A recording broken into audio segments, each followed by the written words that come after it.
So when doing this type of work, this isn't a way of answering the question, what are you all about? It is certainly a way to get some really good clues. Yeah. And it's useful, again, not to box us in or label us, but it's useful to get us a starting point. First to know, oh, this may be why I tend to be dispositioned this way. Yep.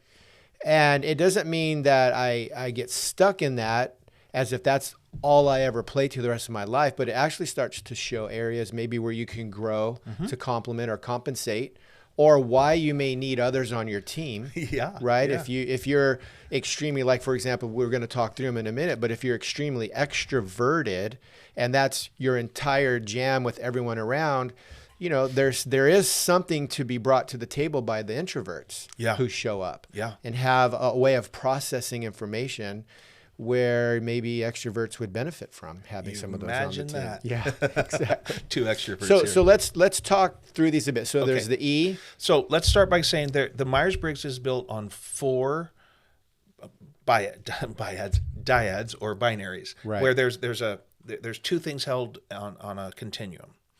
There's 4 of those couplets that we'll work through.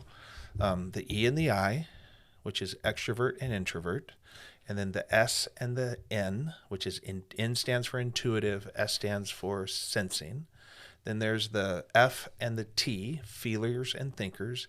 And then there's the J and the P, which is judging and perceiving. And they sit on continuums. Now, when you get your results back, you'll find out maybe you're an N. However, what you have to think about is there's N on one side, S on the other side of a continuum, and there's a 0 line in the middle. And that doesn't mean neither, it just means the middle. And so you'll often get language back like you're a 47% preference towards N, and somebody else might come back with a 10% preference towards N. So it's placed both ends on the N half of the scale, but in very different places. And if like I'm a 87 or so percent extrovert, my wife is a 1% introvert. So she's an introvert, I'm an extrovert. You can totally tell the difference between us. But one of our sons is probably more like a 70% introvert. So that means there's almost as much difference between him and my wife as between my wife and me. Right. And so knowing how this scale works is really important. Right. So you're using one letter, the N, but really when you take the test, you usually get 4 correct letters that are a result either. Right. So you take the test and you'll get of these 4 different couplets, you're going to get anchored into one of them on all. So you get 4 letters back. Right. And so your results will say you're an INTJ, or for me, I'm an ENTJ.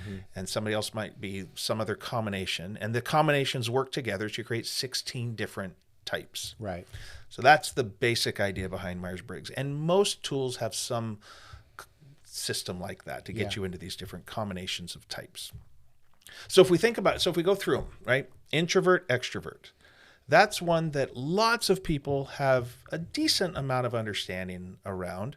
But to start with, what are you? Yeah. So I'm an ENTP. And I'm an ENTJ. Right. Okay. So we're both E's. We're both red on some level.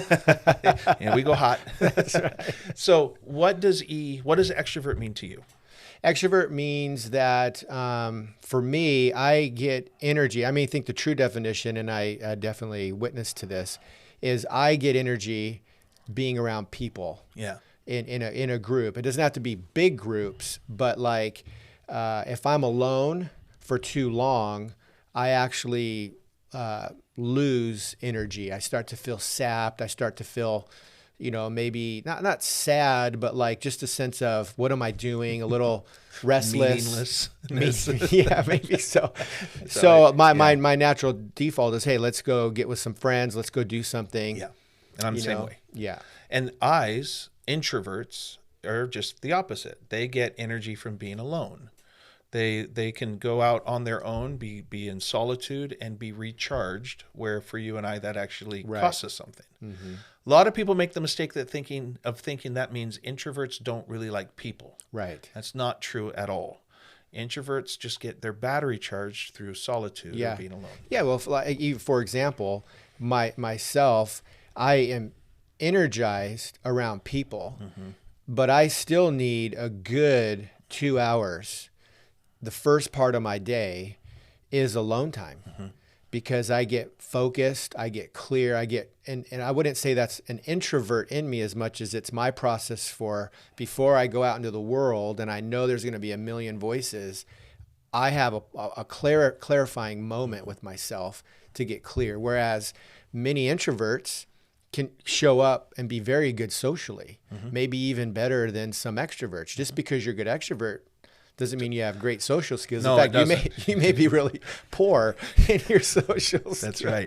That's actually one of the ways it shows up as well. Is I like to tell people that extroverts process their thinking with their ears. Yes. They're usually high word count. They'll say 7 things out loud in front of people and then pick one of them, right? And introverts process with their lips. Right. So they have a rich internal world. They're very connected to what's going on inside of them, and what comes out is what they mean. And one of the things that turns into is extroverts can overtalk people all the time. Right. And that's not good social skills. Introverts are often really good at listening. And those are excellent social skills. And so to just call introverts not good with people, it's not true at all. Another mistake people make on this one is they think introverts means shy. And shy is more about self-esteem. Right. It's not anything to do with this. Extroverts can be shy. So to label introverts as shy, not good with people, they don't like people, it's completely misunderstanding what an introvert is.